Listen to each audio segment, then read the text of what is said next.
Política Bluetooth está conectada. Hola, ¿qué tal? Tal como prometimos en Política Bluetooth, donde la señal eres tú, Ricardo Fortuna, te comentaba que íbamos a tener un invitado muy distinto a lo que normalmente nosotros hemos venido manejando por un tema del tema político, tema social.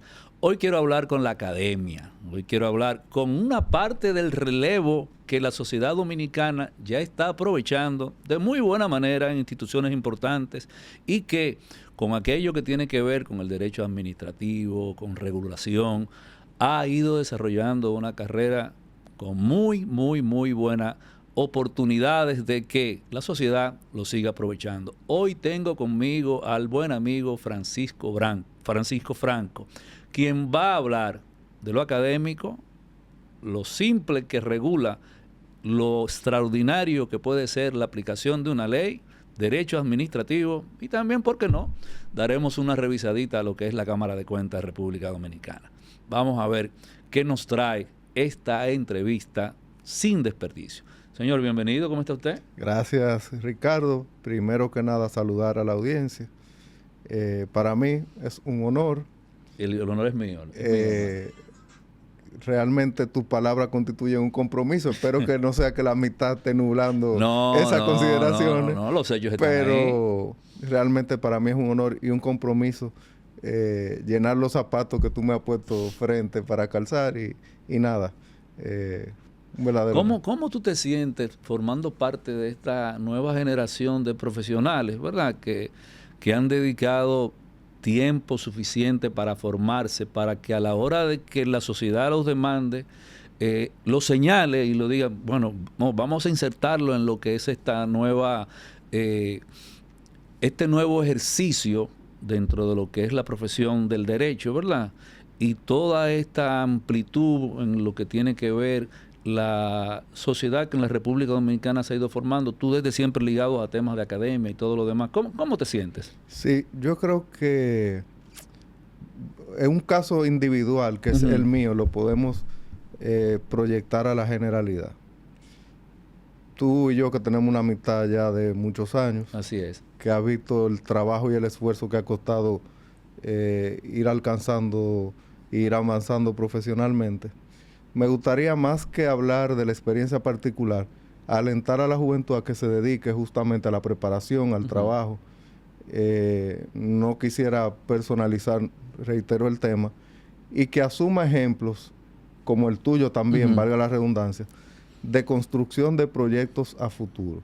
Estamos en una sociedad que hay autores que describen como la sociedad líquida, la sociedad de la inmediatez.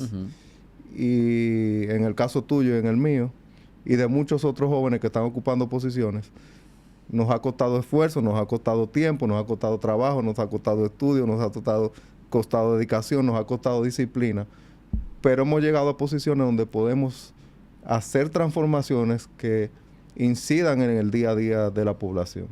En este caso, tú sabes que he pasado por la academia, por diversas instituciones públicas, tanto en funciones directas como en asesoría externa. En este caso me corresponde ocupar al día de hoy la condición de miembro del Pleno de la Cámara de Cuentas, que es el órgano de control de los fondos públicos. Y a mi modo de ver las cosas, y es lo que quisiera dejar sobre el tapete, es a los jóvenes que se puede, que en base al trabajo, a la dedicación y al esfuerzo se puede alcanzar esas metas, y eso quisiera dejar como mensaje. ¿Cómo fue tu experiencia en lo que tiene que ver el abordaje de las cámaras legislativas en República Dominicana? Sí, yo tengo en ese mundo tan competitivo, ¿verdad? Tan por decirlo particular, así. Sí. Si nos referimos a lo que es colaborar en la redacción de leyes, claro. Debo decir, y repito, aunque suene redundante, que he tenido la oportunidad de en no pocas instituciones públicas colaborar de distintas posiciones. Pero creo que el trabajo más enriquecedor, conjuntamente con el del Tribunal Constitucional, porque inciden directamente en la vida de la persona, es el de asesorar en la redacción de las leyes, en la preparación de las leyes. Cuando toca el momento de las vistas públicas, por ejemplo, que es un espacio de participación directa de la ciudadanía, donde se abren las cámaras, que las personas vayan, no importa la condición de preparación o ciudadana que tenga la persona, expresen su punto de vista, y tú ver al legislador tomando nota, desde el presidente de la Cámara hasta uno como colaborador tomando nota, tomando esa idea de qué expectativa tiene una persona de algo que le va finalmente a repercutir sobre sí mismo. Y en el momento en que ya se sale la parte de la participación y se pasa al debate legislativo, y ya la función de legislar es propia del legislador, a uno cuando participa en esos espacios lo consultan de cómo puede ser conforme al derecho, que era mi caso en mi calidad de abogado especializado en derecho público, de cómo esa idea convertirla en una norma que no colida, por ejemplo, con la Constitución o que se ajuste a la Constitución. Yo creo que esa parte, y cuando uno ve finalmente esa norma convertida en ley, rigiendo la vida en sociedad, yo creo que eso hay una satisfacción. ¿Cuál ha sido, que tú recuerdas, la ley como más, que más discusiones provocó? No, sin duda que el Código Penal. El Código Penal. Eso no, fuera de ninguna discusión, no hay otra norma en la historia de la República Dominicana, me atrevería a decir. Está pendiente el Código Civil, que no es tan controversial. Ya ahí lo que hay son, debido a la densidad y amplitud del texto, y también algunos aspectos técnicos de modernidad, porque el Código Civil, que rige la interacción entre personas, con los avances tecnológicos y demás, tiene unos desafíos de que se haga una norma que se pueda ajustar a los tiempos sin que sea necesario constantemente ir modificándola. No sé si me explico. Sí. Pero ese es el desafío que tiene el Código Civil. Sin embargo, cuando se habla del Código Penal, los desafíos eran de otro tipo. Era, primero que nada, tema como el aborto, que finalmente se entendió, la clase política entendió que lo ideal era ese tema, dejarlo a un lado y enfocarnos en regir o tipificar las conductas que deben ser sancionadas. Y básicamente entiendo que el Código Penal sin duda ha sido en la historia republicana. Yo no quisiera, Francisco, atar mi percepción a la respuesta de la pregunta que voy a formular ahora. Pero tengo, y repito el término, percepción de que quizás el código como tal, el nuevo Código Penal como tal, no ha sido lo profundamente y ampliamente socializado con aquel resto de la sociedad que no necesariamente conoce de leyes y todo lo que va.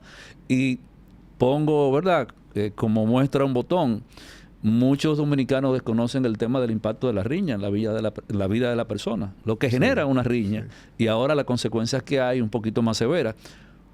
¿Qué tú opinas como profesional en el tema del derecho público y de ese impacto entonces con el código como tal? Yo creo que es una crítica válida, que compete y que deberíamos de asumir desde la propia academia, que estamos llamados a preparar a la ciudadanía y a los profesionales en particular en ese tema. Mira, por ejemplo, el tema de la responsabilidad penal de las personas jurídicas, es decir, de las compañías de las sociedades comerciales. En la reciente ley de modificación, el Congreso se vio compelido, a solicitud de las diversas asociaciones empresariales, a prorrogar el plazo de aplicación de esa norma. Quizás los televidentes y oyentes puedan preguntarse por qué. Y básicamente la ley, el Código Penal, establece que amplía el radio de responsabilidad de las sociedades comerciales, pero prevé que para eximir o disminuir o incluso eliminar la responsabilidad penal de una persona jurídica, se establece lo que son los códigos de cumplimiento y el oficial de cumplimiento.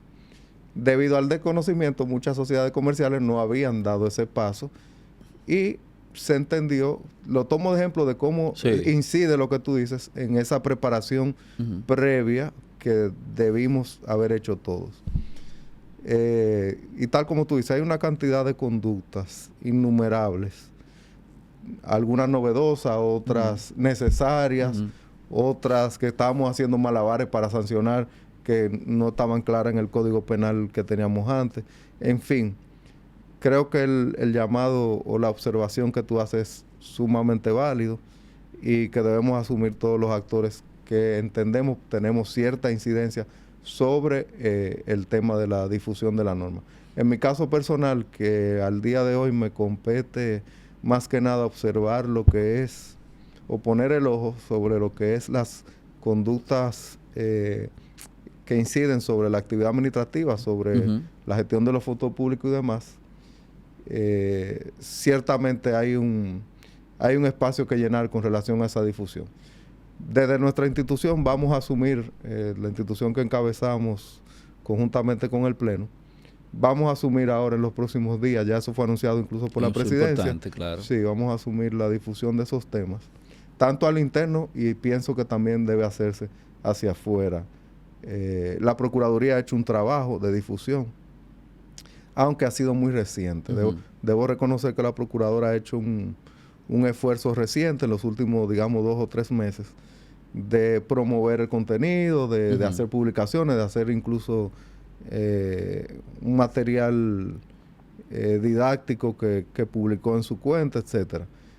Pero en general hay una debilidad de la difusión del contenido. Y de ahí depende la propia, Mira, por ejemplo, propio éxito. Perdón que voy a poner un ejemplo. Creo que entre el sábado y domingo de este fin de semana recién pasado, salió en redes y en medios televisivos unas personas montando motores, me parece, calibrando y haciendo piruetas o lo que fuera. Hay nuevas sanciones ahora. Y en ese sentido, por ejemplo, quizás esos ciudadanos no saben la gravedad del hecho que están cometiendo. Exacto. Y el impacto sobre su propia persona, porque antes era una simple contravención. Sí. Ahora ese es un tipo penal especializado, especial, propio del derecho penal especial, digamos, aunque está en la norma general, que específicamente sanciona a las personas que hacen eso. El que hace, digamos, piruetas, malabares, no sé cómo le dicen los muchachos. Calibrando, como le dicen ellos. Tiene una sanción muy especial. ¿Cómo? Ahora que de hecho ya el código estaba promulgado, o sea que a ellos se le aplica. A propósito de... Promulgado y en vigencia. A propósito de lo que tú tocas como ahora la institución donde dignamente representa una parte de la generación que yo te dije a principios del episodio. Tenemos nosotros los dominicanos, dada tus dos fases, la fase en que tú estás afuera como académico y veías lo que era la Cámara de Cuentas 80, 90, 2000. Ahora estás en el medio del ejercicio dentro de la Cámara de Cuentas con una responsabilidad importante conjuntamente con el Pleno. ¿Tenemos la Cámara de Cuentas que la sociedad ha ido demandando? Sí, esa pregunta es sumamente importante. El Pleno encabezado por la presidenta Emma Polanco, los integrantes, en un año que tenemos, ya 1 año y 2 o 3 meses, debo hacer el reconocimiento colectivo. Hemos hecho una serie de transformaciones que pone, si no se puede decir, reuniendo todas las necesidades que la población o expectativas que la población puede tener, pero sí tenemos el avión, si no en pleno vuelo, en un despegue importante. Nosotros recibimos una institución que la población conoce las condiciones en que estaba. Y en las 4 áreas principales, o en las 4 misiones sustantivas que tiene la institución, que son auditoría, practicar la auditoría, la fiscalización de los recursos públicos a las instituciones, las declaraciones juradas de patrimonio, el control social, la recepción de denuncias, escuchar a la población, y el análisis presupuestario, que es el informe anual de rendición de cuentas que se hace ante el Congreso del Estado y recaudación de la renta. En esas 4 áreas sustantivas, nosotros hemos impactado ajustando lo que fue la Cámara de Cuentas anterior, la que recibimos, a los tiempos actuales. Ujú. Es decir, nos guiamos por los estándares internacionales, estamos intentando implementarlos y adoptarlos.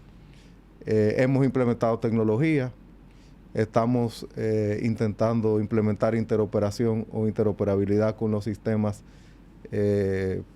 para dinamizar y acelerar los trabajos. En un año hemos aprobado y publicado más de 100 auditorías. Es decir que... 100 auditorías. Sí, más de 100 auditorías. Son En el muchas. tema de declaración jurada recibimos una plataforma que no estaba ajustada a la ley, la ajustamos a la ley, reducimos los campos, la tecnificamos. En resumen, hemos recorrido el territorio nacional, eso es importante decirlo, acercando la Cámara a la gente, abrimos una oficina en Santiago. La verdad que siempre hay oportunidad de mejora, toda obra humana es perfectible, pero hemos realmente avanzado mucho. Hagamos un alto en uno de los temas que usted tocó ahí, que es el Dígame. tema de la declaración patrimonial. Sí, Porque mucha parte de la sociedad demandamos el tema de la transparencia en aquellos que con un cargo público, ¿verdad? Tal como lo demanda, que den rendición de cuentas de cómo llegan el tema de patrimonio personal, ¿verdad? Ujú. Y hay gente que incrementa magníficamente cuando Sí. sale de un cargo público sin hacer otro ejercicio, Otra actividad. actividad económica. Pero hay algunos casos donde reiteradamente hay gente que no te presenta la declaración de patrimonio. Con el tema del código Cámara de Cuentas, y usted dice la nueva plataforma, Sí. ¿qué cambio podemos esperar al respecto de ese cumplimiento?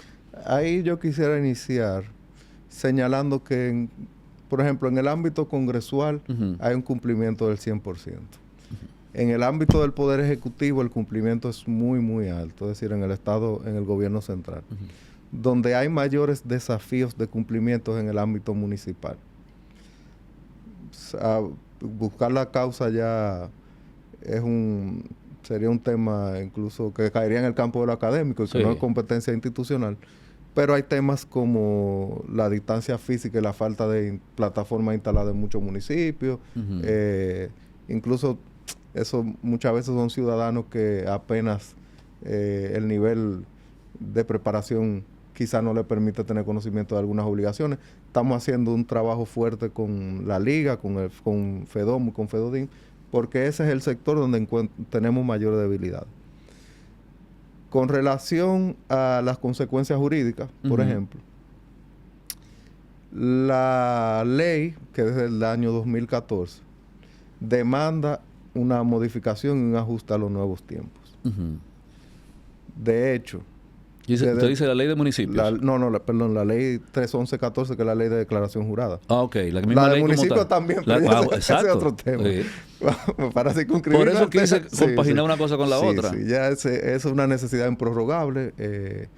El ordenamiento jurídico dominicano, por ejemplo, una ley del 2007, Sí. con los cambios que han habido en los últimos 15 o 20 años, realmente... Pero ya dejémoslo quizás para otro encuentro. Pero la ley 311-14, que era Ajá. lo que iba, demanda y requiere una modificación. Ahí hay temas que no permiten la operatividad, por ejemplo, del ejercicio de las funciones que nosotros tenemos. Me explico. Los municipios son órganos autónomos. Sí. El Estado central transfiere los fondos al municipio, el municipio administra. ¿Qué pasa? La ley a nosotros nos faculta, por ejemplo, a la Tesorería Nacional, Ujú. en el caso del gobierno central, recomendar el no pago de los salarios, etcétera, y eso se tramita por esa vía. Y generalmente se cumple. Cuando se habla de los municipios... Generalmente se cumple. No, se cumple. Se O sea, cumple, sí. tenemos la facultad de Sí. hacerlo y se cumple. En el caso de los municipios, no correspondería, la ley no lo establece, pero corresponde, en dado caso, notificar al titular del administrativo del municipio, que Porque es el alcalde. al final son fondos públicos. Sí. ¿Qué pasa? Ya esa dinámica interna de la interrelación, imaginémonos un alcalde Ujú. suspendiéndole el salario, por ejemplo, a un regidor. O sea, eso no es común que suceda. Sucede, puede suceder, pero ya esa autonomía nos restringe a nosotros esa facultad, número uno. Por ejemplo, en el Congreso, uno lo manda a los presidentes de la Cámara y los presidentes se la suspenden por un asunto de entereza y y aplicación de la ley, pero ya en el campo de los municipios se dificulta esa parte. La consecuencia jurídica de la no presentación son dos. Existe el tipo penal de enriquecimiento ilícito, por ejemplo, y ya esa que te mencionaba de la suspensión de los salarios. Yo tengo una posición muy particular con relación al requisito de la declaración jurada. Compártala. Aparte de la modificación de la ley, con los avances tecnológicos que todos contamos, con sistemas, con plataformas en las cuales se puede verificar la realidad del patrimonio, con plataformas que se puede verificar la composición accionaria de una compañía y quiénes la integran, con plataforma de registro de títulos vigentes, con plataforma bancaria que te dicen la realidad tiempo real. de una situación. Sí. Yo creo que lo idóneo, más que un sistema de declaración jurada, lo que habría que pensar o analizar es cómo hacemos que la Cámara de Cuentas, ese avance tecnológico que existe, en el marco de lo que la Constitución permitiría, cómo hacer una ley que permita un aprovechamiento de esa plataforma para una fiscalización de esos recursos. Más efectiva, sí. La declaración jurada es un instrumento de los años 80 que se ha seguido actualizando, pero ya estos son otros tiempos. Es mi posición muy particular. ¿Cuál es la fisonomía jurídica que le daríamos? Todavía yo no lo he ideado. Sin embargo, ya la experiencia viendo ya desde adentro lo que es la declaración jurada me hace pensar en esa necesidad de interoperar sistemas patrimoniales. Con la tecnología nueva. Interoperación de sistemas patrimoniales, darle el sentido jurídico a eso y que la Cámara de Cuentas, pues fiscalice esa parte. Una pregunta final, ya que sin abusar del tiempo que nos concediste hoy, sé de tu agenda. No, gracias.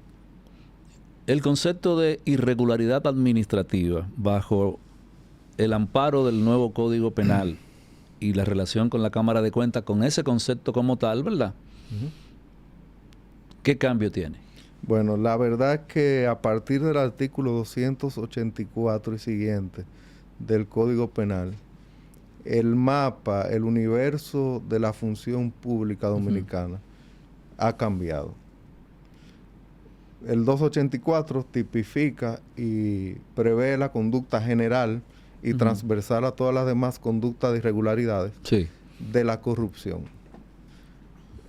Palabras más o palabras menos lo define como todo acto mediante el cual un funcionario público, en beneficio propio o de un tercero, haga un mal uso de unos recursos o bienes públicos, lo cual tenga un impacto sobre el patrimonio del Estado. Si te fijas, el campo que abre ese tipo penal solo, que si mal no recuerdo también viene de la Constitución, cuando mal no recuerdo, viene de la Constitución, si mal no recuerdo, el artículo 148, delimita lo que es las conductas que vienen en lo posterior. A partir de ahora tenemos, que no lo teníamos claramente delimitado, conflicto de intereses, tráfico de influencias, la concusión, pago de contrato administrativo irregular, celebración de contrato administrativo con irregularidades. Ojo, también la ley de compra y contrataciones tiene dos tipos penales muy vinculados a lo que te antes mencioné y se armonizaron y tienen la misma sanción en ambas leyes. La concusión ya la mencioné, el cohecho activo y pasivo, aunque estaba ya el soborno en la ley de comercio transnacional, ahora se ve reforzada. Y así un catálogo que cambia de manera e impacta de manera trascendental lo que es la función pública en lo adelante. El desafío para nosotros como Cámara de Cuentas, primero la formación del equipo jurídico que tenemos, que lo hemos venido haciendo, pero necesitamos reforzar, pienso, aún más. Y en el marco de las competencias que la ley y la Constitución nos prevén, pues ir señalando y subrayando si en alguno de nuestros ejercicios detectamos esas alguno de esas irregularidades y mandarlo entonces al órgano de la persecución, que es la Procuraduría.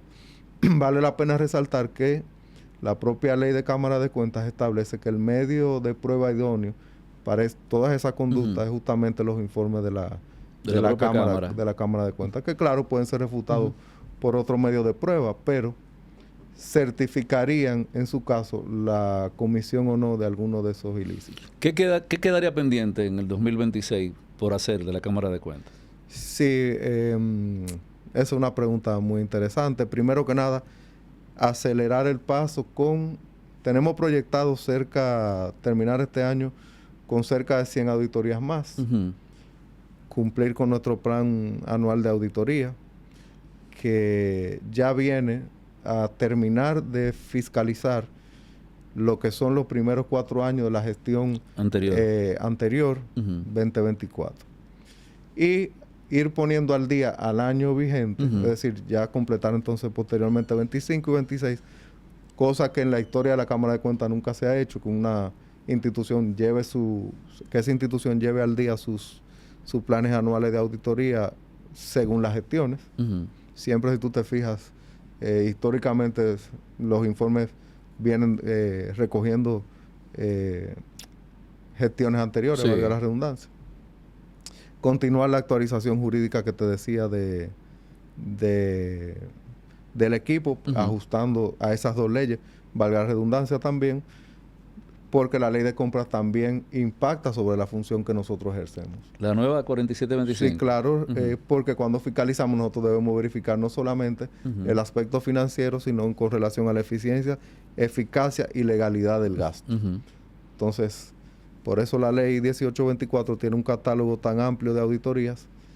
Se prevén 11 ejercicios de fiscalización. Los artículos 59 y 61, pues, te lo podría mencionar, que son auditoría financiera, auditoría de gestión, auditoría de gestión financiera, auditoría de cumplimiento, auditoría informática, el propio informe del ERIR, en fin. Todos esos tipos de auditoría tienen unas particularidades. De hecho, auditorías medioambientales. De hecho, la ley es del 2024 y a nosotros nos ha tocado implementarla. Y ya muchas de esas las venimos también, que es parte de los desafíos, implementando como elementos novedosos. Ninguno de ese tipo de auditoría, más que la financiera y de gestión financiera, se habían hecho en la historia de la Cámara. Nosotros ahora venimos también a inaugurar otro tipo de auditorías. Excelente. Doctor, terminamos. Para mí, qué breve. Un honor, un placer. Te reitero mi admiración y amistad. Igual, pero qué breve ha sido el tiempo con tan fructífera y de verdad provechosa conversación con temas que normalmente la gente no socializa, así vamos a decirlo, en el público de a pie, pero son temas que impactan de hecho en lo que es la dinámica. La vida diaria. La vida diaria de la persona. ¿Cómo se sintió? No, un honor, un placer, te reitero. Yo quiero que usted asuma ese compromiso firme de que podemos repetir. No, eso. Délo por hecho. Y entienda que tanto Nuevo Diario como el podcast Política Bluetooth se siente honrado de que usted haya sacado ese tiempo hoy y de que podemos contar con usted para cualquier tipo de información al respecto. Gracias, y a la audiencia y a ti, que ya cuentan aquí con un colaborador firme. Gracias, muchas gracias. Un placer. Señores, eso fue todo por hoy. Esto es Política Bluetooth, donde la señal eres tú.